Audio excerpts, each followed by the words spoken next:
fabled heat, where magic meets desire. Subscribe to ignite the fantasy. The air in our cottage curdled, thickening like soured milk. One moment I was humming along to the crackle of the fire, stirring the stew for Liam's dinner. The next, the scent of pine needles and damp earth overwhelmed the savory aroma, and they were there. Two of them. Tall, impossibly beautiful, and radiating a power that made the hairs on my arms stand on end.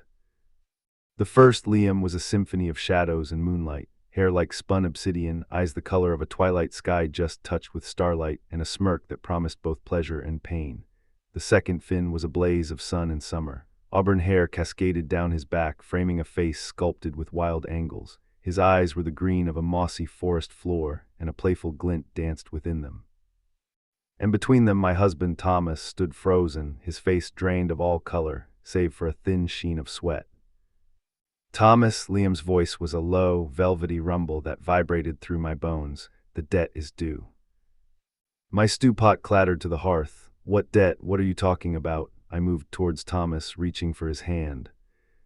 He flinched, pulled away, and that's when I saw it, the fear. The abject terror etched onto his features. He was hiding something, something big. Finn stepped forward, his smile sharp and predatory. Oh, don't you know, little mortal, your dear husband made a promise, a bargain, a simple exchange for, well, for things beyond your comprehension. I glared at Finn, then back at Thomas. Tell me, I demanded, tell me what you did. He wouldn't meet my eyes, he just kept staring at Liam and Finn like a trapped animal. Liam sighed, a sound like the rustling of autumn leaves. He promised us his firstborn. The words hit me like a physical blow, my chest constricted, stealing my breath. My firstborn, our son, Daniel, was playing outside, happily unaware of the bargain that had been made. You what? My voice was barely a whisper, strangled with disbelief and a rising tide of fury. I was desperate, Elara, Thomas stammered, finally finding his voice. Our crops had failed, the livestock were dying, we were starving. I went into the woods, I prayed for help, and they answered. And you sold our son for a good harvest, for a few fat cows. I couldn't believe what I was hearing. The man I loved, the father of my child, had condemned him to a life in fairy. Liam tilted his head, his gaze piercing. The terms were clear, the magic was potent, the agreement is binding. He gestured towards the open doorway. Where is the boy? No, I screamed, surging forward. I planted myself between Liam and the door, my heart hammering against my ribs. You will not take him, I won't let you. Finn chuckled, a light, mocking sound. Brave little mortal, but you are powerless against us. Maybe, I said, my voice shaking but firm, but I'm his mother, and I will fight you with everything I have. Liam and Finn exchanged a look, a strange, unsettling look. Then Liam spoke, his tone softening surprisingly. We do not relish causing you pain, Elara. We merely seek what is owed. Then find another way to collect your debt. I spat, my eyes burning with unshed tears. Leave my son out of this. Finn stepped closer, his eyes locking on mine.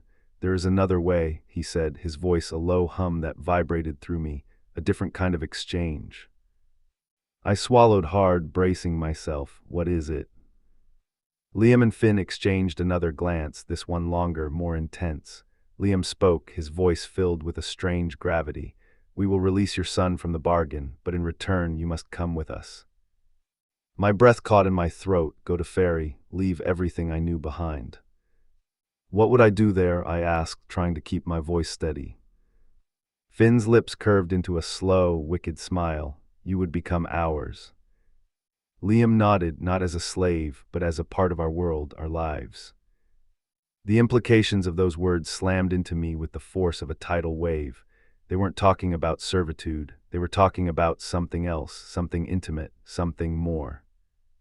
And if I refuse, I asked, my voice trembling. Liam's eyes hardened. Then your son will be forfeit. The choice is yours, Elara. I looked at Thomas, pleading for help, but he was still frozen, trapped in his guilt and fear. I was alone. The weight of my decision pressed down on me, crushing me. I could save my son, but at what cost? What would this entail? Finn took my hand, interlacing his fingers through mine. The contact sent a jolt of electricity through my veins.